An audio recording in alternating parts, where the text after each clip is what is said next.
qui a changé ma vie s'appelle Gambat. Lui, il est éleveur de rennes. Il vit dans la taïga, en Mongolie, et sa vie est assez simple en fait, puisque effectivement, il fait des transhumances en permanence, donc à dos de rennes. C'est un des rares sur la planète. Il passe son temps à changer d'habitat, donc il a une petite tente comme ça, il transporte pas grand-chose. Et un jour, comme ça, il m'a pris presque par le col de manière virtuelle, parce qu'il me dit « Alors, on n'est pas bien là ?» Et on était en train de faire un feu, on venait de faire partir les loups qui pouvaient manger ces rennes. Et donc c'était évidemment pas banal. Et quand il me parle à moi, je me suis rendu compte qu'il parlait à tous mes amis, qu'il parlait à tous ceux que je connaissais dans le monde occidental. Il parlait pas qu'à moi en fait. Et il me dit « Alors, on n'est pas bien là ? De quoi on a besoin ?» Waouh, sacrée question. Et il me dit « Mais c'est ça le bonheur. Regarde, on est là, on profite de l'instant présent. » Et là, physiquement, il y a son langage corporel, comme ça, il s'allonge par terre. Et il me dit « Vas-y, étale-toi, mets-toi bien. » etc. Et je me sentais coincé, en fait. Et je me sentais anxieux, en fait. Et je me sentais beaucoup moins libéré que lui. Donc, ce qui était fascinant, c'est que cet homme-là savait pas que j'étais en train de m'interroger sur toutes ces questions. Lui, il me raconte que les moments les plus heureux de sa vie, c'est quand il part seul dans la forêt avec un renne et une théière.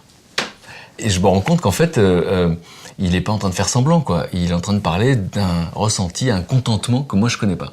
Assez rapidement, j'ai fait l'expérience de ce qu'il racontait. C'est-à-dire que j'ai été seul, parce que j'avais beaucoup voyagé, mais pas seul. J'ai été seul, dormir dans la nature, et comme il le faisait lui, en fait.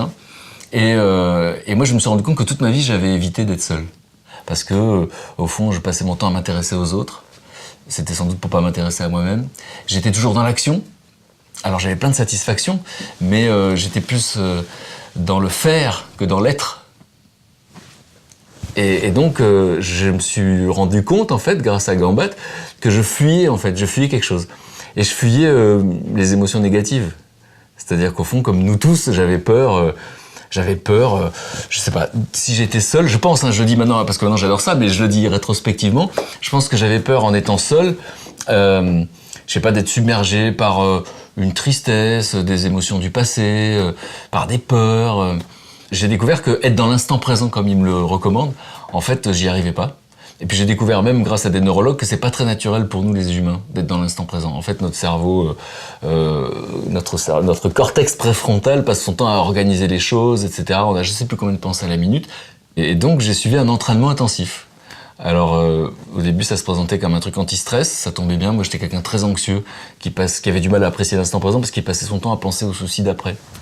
Et puis en fait, ce qu'on m'avait pas annoncé tout de suite, c'est que c'était de la méditation. Alors moi, la méditation, je faisais partie de ceux qui confondaient la méditation et la lévitation. Donc c'était quelque chose qui me concernait pas. En gros, pour moi, sur Terre, il y avait les gens qui étaient dans l'action, et puis des gens qui pouvaient passer du temps à méditer devant un poster de Bouddha. Alors j'avais choisi l'action. Et puis j'ai découvert en fait qu'on pouvait être encore mieux dans l'action. Et donc la méditation, c'était simple, c'était de la météo intérieure. C'est-à-dire que moi, avant de sortir comme tout le monde, je regarde le temps qu'il fait dehors pour me couvrir s'il pleut, etc.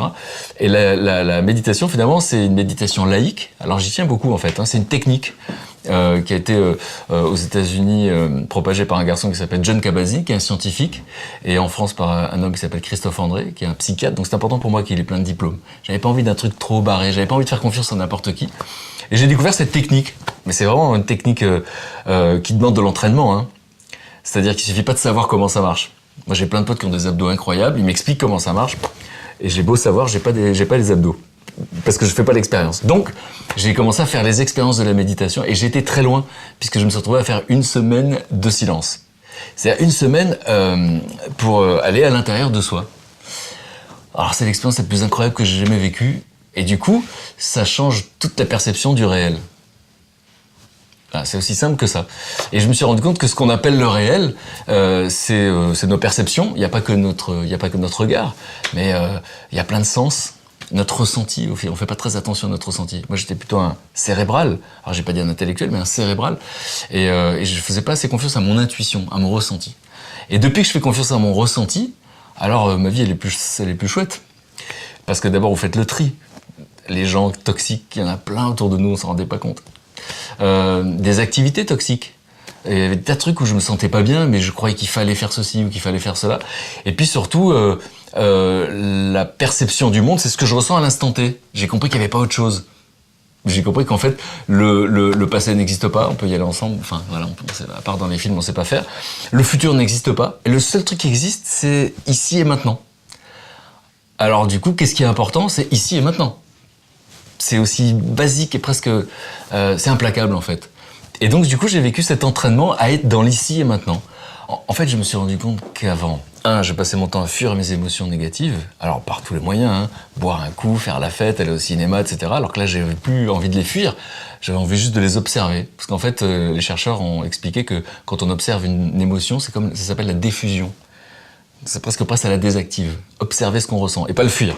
Donc ça, pour moi, ça a été extraordinaire. Ça apprend tout simplement à se recentrer, à savoir qui on est, et un peu plus, évidemment, c'est un chemin. Et puis ça apprend surtout à faire... Moi, ça m'a appris à faire attention à mes besoins. C'est-à-dire, c'est quoi mes vrais besoins? En fait, on se rend compte qu'ils sont pas énormes. C'est pas énorme. Et cette méditation vous promet pas le bonheur ni la fin de la souffrance. La méditation laïque que j'ai découvert, moi, ça m'a promis juste l'idée que quand ça allait pas bien, je devais observer ce que je ressentais. C'est tout. Se recentrer sur l'instant présent, moi, ça m'a appris à me sentir bien. Alors, ça peut paraître égoïste. Et puis, les chercheurs m'ont expliqué un truc incroyable. Vous savez, quand on prend l'avion, moi j'avais été choqué la première fois que j'ai pris l'avion, j'avais 20 ans, parce qu'on nous dit, en cas de dépressurisation, eh bien, les masques à oxygène vont tomber. Et la consigne qu'on nous donne, c'est vous d'abord, avant d'aider qui que ce soit. Et je me souviens, la première fois que j'ai entendu ça, je dis, ah bah super, moi d'abord, les autres, on s'en fout. Mais c'est une métaphore sur la vie. Comment vous voulez aider les autres si vous n'allez pas bien? Donc je me suis senti moins coupable de m'occuper de moi.